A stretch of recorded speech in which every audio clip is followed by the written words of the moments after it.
Hello everybody. So far we've used barycentric coordinates to solve proof-based problems, but today I want to show how I actually used barycentric coordinates just the other day to solve this pretty difficult geometry problem that would sort of be, on the higher end of AIME problems. And actually this problem occurred on the Internet Math Olympiad, which even though it says it's an Internet Math Olympiad, um, it's actually not, or for the most part, it's not proof-based, as this problem is not proof-based. But I use barycentric coordinates to easily get information from this problem and help me solve it. So I want to share my solution with you. So I hope you've read the problem because I don't want to read the problem. So we have a tangent to the circumcircle, and the first thing I always do when you have tangents is draw very bad right angles. So we have a right angle um, because this point O I marked is the circumcenter. And so we have AN is a diameter. And we know that all the side lengths of the triangle. However, that is all we know. Now we do have formulas to compute stuff like the circumradius, and I will do that as part of this proof. But first, I want to find more information about t. Specifically, we can use the tangent formula, or the formula for the line of a tangent going through A, that I discussed in my barycentric coordinates videos. Specifically, we know that t lies on the line b squared z plus c squared y is equal to 0. This is the equation for a tangent at A. And BC, it is the intersection of the tangent and BC. And BC is the equation x equals 0. Or alternatively, we know that y plus z is equal to 1. And so we just have two systems, or two equations with two unknowns, which is pretty easy to solve. And furthermore, we know B and C. That's what makes barycentric coordinates so appealing here, is that almost everything in barycentric coordinates is in terms of the lengths of the triangle. But we know all the lengths of the triangles, so we can get so much stuff for free. And so it turns out that we get the coordinates of t are, let's see, yeah, so t is 0, 16 over 7, and negative 9 over 7. If we just, plug in, so 6 is C, and 8 is B, and 7 is A. So you just plug all this stuff in, and we get that the coordinates of t are 0, 16, 7, 16 over 7, and negative 9 over 7. And then, here comes the fun part. So we have, basically what inspired me to do this is that we have this point t, right? First of all, it's a tangent, and second of all, it's cutting the circle at points we know, points we care about. B and C, X and N, A, these aren't arbitrary points I've marked. These are all points that are important to the problem. So this makes power of a point super appealing. We know that AT squared is equal to BT times TC is equal to TX times TN, but we know none of these lengths. So that's what inspired me to use barycentric coordinates. And now we have fairly simple coordinates for t, and B has even simpler coordinates. We can make a displacement vector and use the distance formula to get TB. It's amazing. So B, which we should all know, is 0, 1, 0. we get that the displacement vector bt is equal to 0, 9 over 7, and 9 over 7, and negative 9 over 7.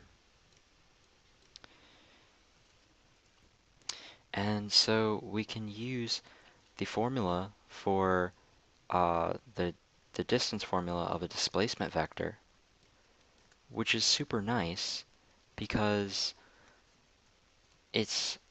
we have like xz and xy terms which completely go away because of 0 being x. So all we end up with is negative a squared yz, which is negative 49 times 9 over 7 times negative 9 over 7. The negatives go away. 7 and 7 makes 49, which cancels with the 49, and we're left with 81, which means that BT, the length of BT, is 9. Now we can use power of point. So we know that TB is 9, so TC is 16. 9 times 16, that's 12 squared, so AT is 12. Wow. So we've got a lot more information to handle, and now this is all the barycentric coordinates you need for this problem. We're now set. Because consider dropping the dropping a frick, I don't even know what this is called. A perpendicular bisector from O to xn, right?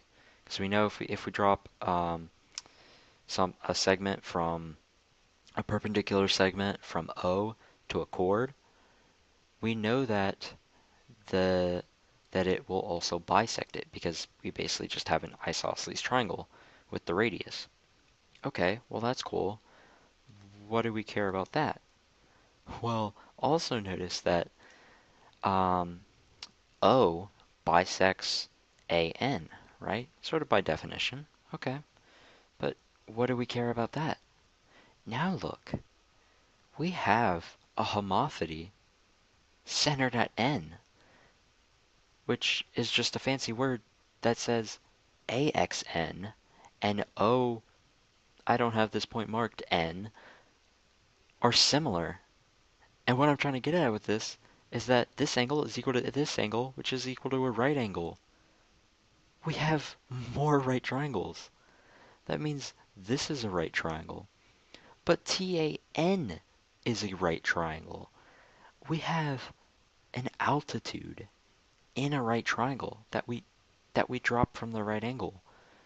So we have loads of similar triangles in here. So we see that triangle TAX is similar to triangle TNA. So we have that, I think I could just write it up here because it's not that much room. So AX over 12, so this side over this side, is equal to, so that's this leg to the hypotenuse, and then we flip it, so we get AN over TN. Okay, so now I have to find these legs, or these lengths, because we're looking for AX, and this is 12, so we can just multiply by 12 on both sides, and we've completely isolated AX. Well, are these computable? Sure. AN is twice the circumradius. And like I said, there's formulas that we can use to compute that, and I'll go through sort of some of the process, but I don't want to write too much bashy math. And TN, well, let's take a step back here. Like we said, triangle TAN is a right triangle. So we know that TN, we can just use the Pythagorean theorem. Once we figure out AN, right, we can use the Pythagorean theorem to get what TN is. This is super good. So let's consider calculating R. the AO in this situation. And this is basically done by equating area formulas. So one area formula is Heron's formula, um, which expresses the area when you know all the side lengths in a triangle. Whoop-de-doo, we know all the side lengths in this triangle. And I'm not going to um, write out Heron's formula, but you can look it up, and the area comes out to be 21 over 4 times the square root of 15.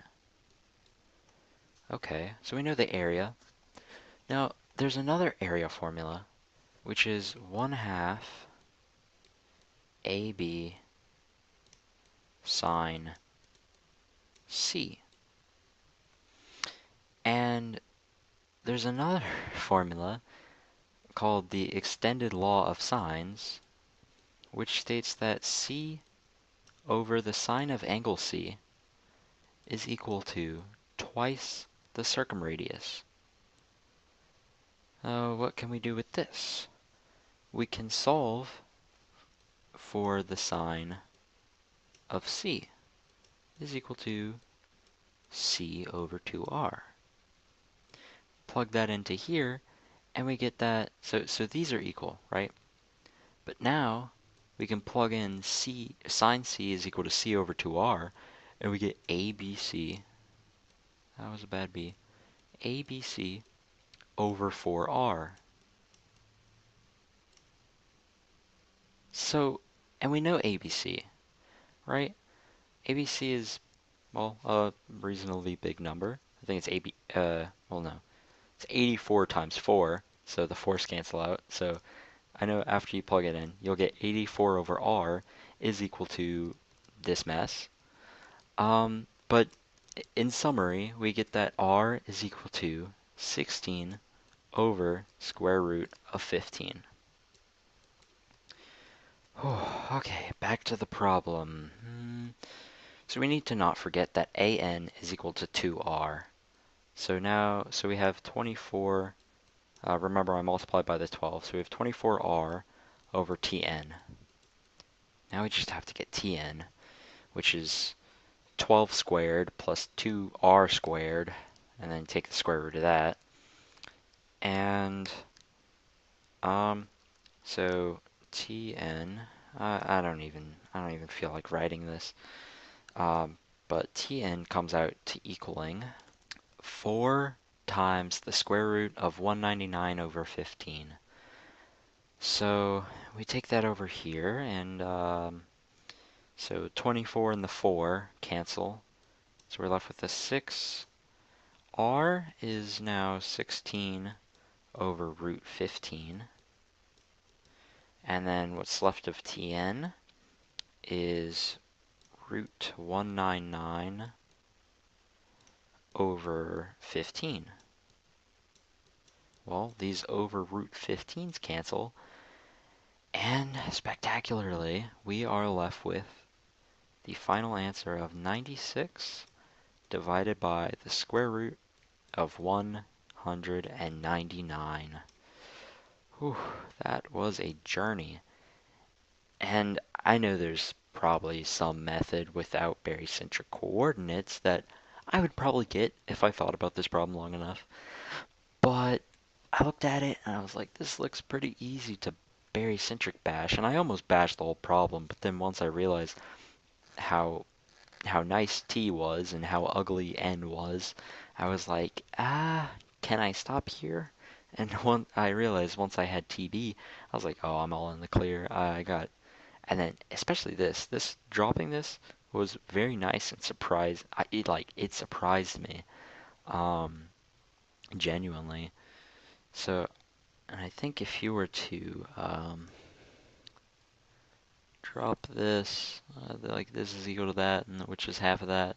I don't know, it was pretty cool. I dropped it, and I was like, does this do any good? I was like, this is bisected, this is bisected. Oh, they're similar. And yeah.